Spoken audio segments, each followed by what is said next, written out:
Rabbi shrah li sadri wa yassir li amri wahlul 'uqdatam min lisani yafqahu qawli. Minda Presiden PAS Tuan Guru Haji Abdul Hadi Awang bertajuk Islam, wawasan induk negara sejahtera. Islam mestilah difahami daripada perkataan ad-din, mengikut istilah bahasa Al-Quran yang membezakannya dengan agama yang lain dan sebarang ideologi ciptaan manusia. Hal ini demikian kerana kesempurnaan ajaran Islam dalam semua aspek naluri fitrah kejadian alam, termasuklah manusia yang mempunyai perbezaannya dengan makhluk lain, serta tidak berpisah dalam kalangan tiap-tiap aspek itu, dan wawasannya pula berpanjangan daripada alam dunia sehingga alam akhirat. Islam menjadi suatu peraturan yang merupakan ketetapan Allah Subhanahu wa Ta'ala yang sempurna, benar dan adil kepada seluruh alam ciptaannya mengikut fitrah penciptaan masing-masing. Hal ini dijelaskan oleh firman-Nya yang bermaksud, patutkah sesudah mengakui dan menerima perjanjian itu, mereka mencari agama lain selain daripada agama Allah, padahal kepadanya jua menyerah diri. Islam, sekalian makhluk yang ada di langit dan di bumi, sama ada secara sukarela ataupun terpaksa, mengikut fitrah naluri masing-masing, dan kepadanya jua mereka dikembalikan. Surah Ali Imran ayat 83. Firman Allah Subhanahu wa Ta'ala yang bermaksud, dan Tuhan kalian ialah Tuhan yang Maha Esa. Tiada Tuhan yang berhak disembah selain daripada Allah, Tuhan yang Maha Pemurah, lagi Maha Mengasihani. Sesungguhnya pada kejadian langit dan bumi, dan pada pertukaran malam dan siang, dan pada bahtera yang berlayar di lautan dengan membawa apa-apa yang bermanfaat kepada manusia, demikian juga pada air hujan yang Allah turunkan dari langit, lalu Allah hidupkan dengannya tumbuh-tumbuhan di bumi sesudah matinya, serta Dia membiakkan padanya dari berbagai-bagai jenis binatang. Demikian juga pada peredaran angin dan awan yang tunduk pada kuasa Allah, terapung-apung di antara langit dengan bumi. Sesungguhnya pada semuanya itu ada tanda-tanda yang membuktikan keesaan Allah dan kebesarannya bagi kaum yang mahu memikirkan. Surah Al-Baqarah ayat 163 hingga 164. Allah Subhanahu wa Ta'ala menetapkan kepada setiap makhluk agar mengikut fitrah masing-masing, secara khusus kepada manusia supaya beribadat, berkhilafah, mentadbir atau berpolitik, dan menunaikan amanah dengan melaksanakan petunjuknya di alam dunia, dan kelak mereka akan dihisab di alam akhirat. Hal ini demikian kerana sifat fitrah yang terdapat pada diri manusia itu berbeza dengan makhluk yang lain. Perkara ini dinyatakan oleh firman Allah Subhanahu wa Ta'ala yang bermaksud, maka apakah patut kalian menyangka bahawa kami hanya menciptakan kalian secara main-main sahaja tanpa tujuan, dan kalian pula menyangka bahawa kalian tidak akan dikembalikan kepada kami? Maka dengan yang demikian, Maha Tinggi Allah, Tuhan yang sebenar, tiada Tuhan melainkannya, Tuhan yang mempunyai arasy yang mulia. Surah Al-Mu'minun ayat 115 hingga 116. Konsep beribadat menjadikan tiada sesiapa pun dalam kalangan manusia yang mampu mengatasi undang-undang Allah, syariatnya. Hal ini tidak seperti undang-undang ciptaan manusia sendiri yang boleh dipermainkan sewenang-wenangnya. Khilafah itu ialah mentadbir urusan dunia, yakni politik, ekonomi dan lain-lain, dengan amanah dalam melaksanakan petunjuk Allah Subhanahu wa Ta'ala secara adil, yakni beriman, berakhlak dan tidak fasik. Ada perkara yang dinaskan secara qat'i, secara kata putus, seperti perkara yang menyentuh soal rukun Islam dan rukun iman, aspek halal dan haram, janji akhirat dan lain-lain. Malah terdapat perkara yang bersifat konsep secara umum. Hal ini termasuklah juga perkara yang diizinkan berijtihad, yakni menggunakan akal dan kajian sendiri. dengan syarat-syarat serta adab-adab yang terpelihara daripada salah laku dan penyelewengan. Kewajipan berkhilafah, yakni siasah atau politik di alam bumi, dikhususkan kepada manusia dengan perisytiharan Allah Subhanahu wa taala kepada para malaikat sewaktu menciptakan manusia, yakni Nabi Adam alaihissalam, sebagaimana firman-Nya yang bermaksud, dan ingatlah ketika Tuhanmu berfirman kepada para malaikat, sesungguhnya aku hendak menjadikan makhluk manusia menjadi khalifah yang mentadbir di muka bumi. Mereka berkata, mengapa engkau hendak menjadikan khalifah di bumi itu orang yang akan berbuat kerosakan padanya dan menumpahkan darah, padahal kami sentiasa bertasbih dengan memujimu dan menyucikan namamu. Tuhan berfirman, sesungguhnya aku mengetahui apa yang tidak kalian ketahui. Surah Al-Baqarah ayat 30. Manusia dipilih melaksanakan peranan khilafah kerana fitrahnya yang berjasad, bernyawa, berakal dan mempunyai aspek rohani, berkeluarga dan bermasyarakat madani dengan segala keperluannya. Demikian itu sifat-sifat fitrah yang tiada pada makhluk yang lain. Adapun sifat kelemahan manusia pula dibantu dengan petunjuk daripada Allah Subhanahu wa taala melalui wahyu serta teladan para rasul dan nabi yang dilantik, dan ia berakhir dengan Nabi Muhammad sallallahu alaihi wasallam serta para pengikutnya yang setia bersama Al-Quran, yakni mukjizat ilmu. Firman Allah Subhanahu wa taala yang bermaksud, dan jika kalian ada menaruh syak terhadap apa yang kami turunkan, yakni Al-Quran, kepada hamba kami Muhammad, maka cubalah buat dan datangkanlah satu surah yang sebanding dengan Al-Quran itu, dan panggillah orang-orang yang kalian percaya boleh menolong kalian selain daripada Allah, jika kalian orang-orang yang benar. Maka jika kalian tidak dapat menciptakannya, dan sudah tentu kalian tidak dapat melakukannya, maka peliharalah diri kalian dari api neraka yang bahan bakarnya terdiri daripada manusia dan batu-batu berhala, yaitu neraka yang disediakan untuk orang-orang kafir. Surah Al-Baqarah ayat 23 hingga 24.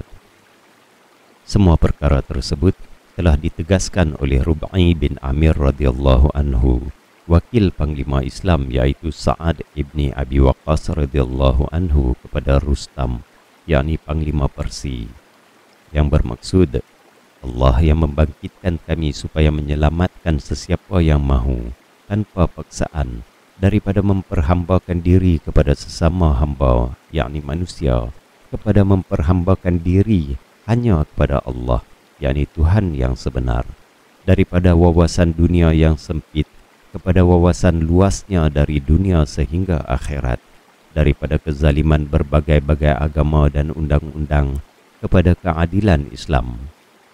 Ibnu Katsir Al-Bidayah wan Nihayah jilid 7 muka surat 40. Inilah wawasan induk Islam yang besar dan luas ajarannya dalam membawa kesejahteraan dunia sehingga akhirat. Kini kita sedang menyaksikan kerosakan, keburukan dan kesusahan sejak di dunia sebelum akhirat kerana manusia menolak petunjuk Allah Subhanahu wa taala, sama ada dengan mengubah maupun mencipta agama atau mencipta teori dan ideologi.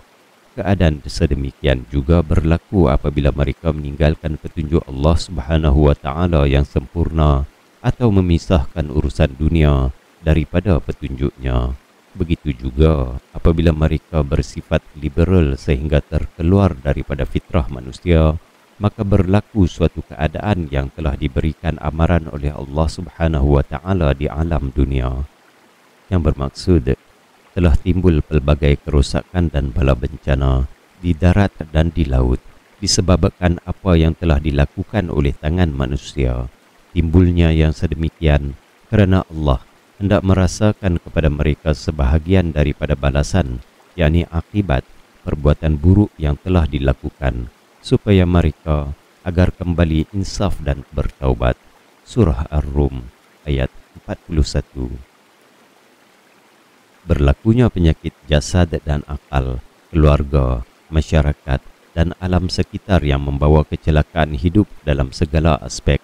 Perkara ini berlaku disebabkan manusia meninggalkan petunjuk Allah, pencipta alam yang maha penyayang dan melimpah rahmatnya. Tidak terbatas sifat adilnya dan kebijaksanaannya yang tidak terhingga. Semua keburukan itu berpunca daripada kesesatan akidah, sehingga mereka mula meninggalkan petunjuk Allah Subhanahu wa Ta'ala dalam segala aspek kehidupan manusia. Seterusnya diikuti dengan politik yang dicemari apabila berlaku salah guna kuasa dan salah mengurus. Bahkan berpunca daripada dasar ekonomi yang salah, sehingga ia membebankan kehidupan dan menyusahkan semua pihak.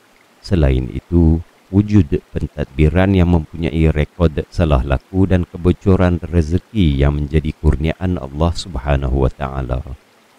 Kerosakan juga berlaku apabila kehakiman yang tidak sempurna keadilannya disebabkan kelemahan akal manusia dan undang-undang ciptaannya, termasuklah juga kerana saksi yang fasik dan sistem keadilan yang terpisah daripada agama. Segalanya itu tidak sempurna tanpa akidah yang disempurnakan dengan akhlak bersama ilmu dan akalnya yang mendapat hidayah, pendidikan dan pembelajaran yang tidak memenuhi fitrah insaniah yang menghilangkan jati diri dari sudut kerukunan keluarga dan masyarakat yang bahagia serta alam sekitar yang sihat.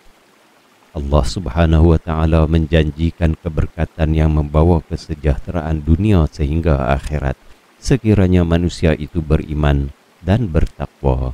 Hal ini disebutkan oleh firman-Nya yang bermaksud, dan Tuhan berfirman lagi, sekiranya penduduk negeri itu beriman serta bertakwa, tentulah kami akan membuka kepada mereka pintu pengurniaan yang melimpah ruah berkat-Nya dari langit dan bumi. Akan tetapi mereka mendustakan ayat-ayat kami, lalu kami timpakan ke atas mereka dengan azab siksa disebabkan apa yang mereka telah usahakan. Patutkah penduduk negeri itu merasa sedap hati serta merasa aman daripada kedatangan azab kami kepada mereka pada malam hari semasa mereka sedang tidur? Atau patutkah penduduk negeri itu merasa sedap hati serta merasa aman daripada kedatangan azab kami kepada mereka pada siang hari semasa mereka sedang leka bermain-main? Patutkah mereka bersukaria sehingga mereka merasa aman akan rancangan buruk, yakni balasan azab yang diaturkan oleh Allah? Kerana sebenarnya tiada yang merasa aman daripada rancangan buruk balasan azab yang diaturkan oleh Allah itu, melainkan orang-orang yang rugi. Surah Al-A'raf ayat 96 hingga 99. Keberkatan itu ialah kebaikan yang membawa kebahagiaan dan kesejahteraan dunia serta berwawasan jauh sehingga hari akhirat yang kekal abadi. Sebaliknya, perkara yang berlawanan dengan keberkatan itu pula berupa keburukan dan kecelakaan yang boleh datang bila-bila masa sahaja dengan mudah di alam dunia. Keadaan sedemikian berlaku melalui penyalahgunaan pemberian Allah Subhanahu wa Ta'ala dalam kehidupan dunia, sama ada dari segi ilmu, harta, pangkat, kesihatan dan lain-lain yang tidak mendatangkan faedah apabila ia disalah ambil atau disalah guna maupun melampaui batas. Firman Allah Subhanahu wa Ta'ala yang bermaksud, dan apabila sampai tempoh kami hendak membinasakan penduduk sesebuah negeri itu, kami perintahkan lebih dahulu orang-orang yang melampau dengan kemewahan antara mereka supaya taat, lalu mereka menderhaka dan melakukan maksiat padanya, maka berhaklah negeri itu dibinasakan, lalu kami menghancurkannya sehancur-hancurnya. Surah Al-Isra ayat 16. Kebaikan bagi diri manusia apabila dibangunkan dirinya atau kepribadiannya dengan iman, akhlak mulia dan ilmu yang bermanfaat. Semua perkara itu akan membawa kepada sifat takwa yang mewujudkan keluarga yang selamat, masyarakat yang baik dan negara yang bahagia. Semuanya dihasilkan oleh sistem pendidikan yang memenuhi keperluan ciri-ciri fitrah manusiawi.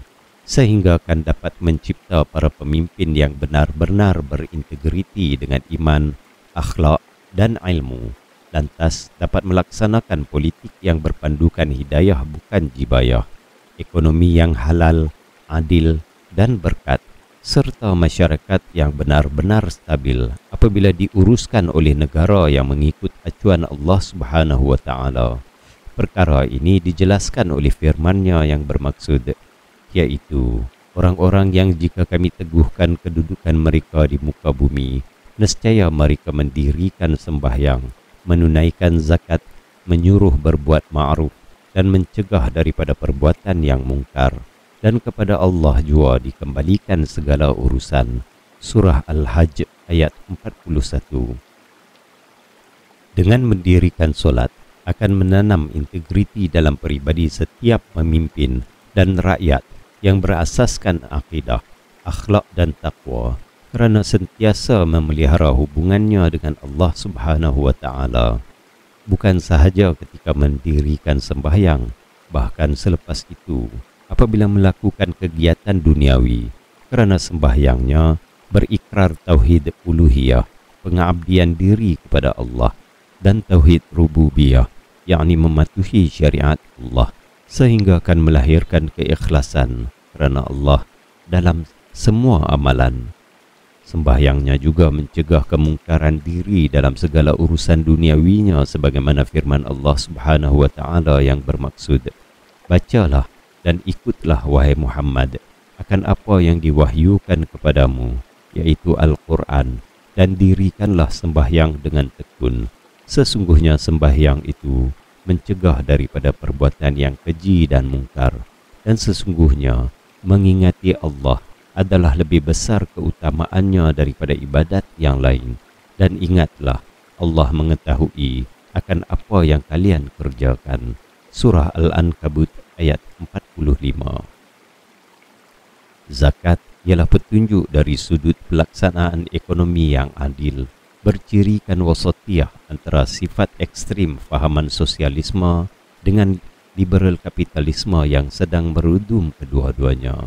Amar ma'ruf ialah konsep negara berkebajikan yang bersifat holistik. Nahi mungkar pula ialah kehebatan undang-undang yang adil, mendidik rakyat, bukan mendera, menjadikan keamanan kepada masyarakat dan negara. Akhirnya, menetapkan wawasan yang menginginkan kejayaan di dunia dan akhirat.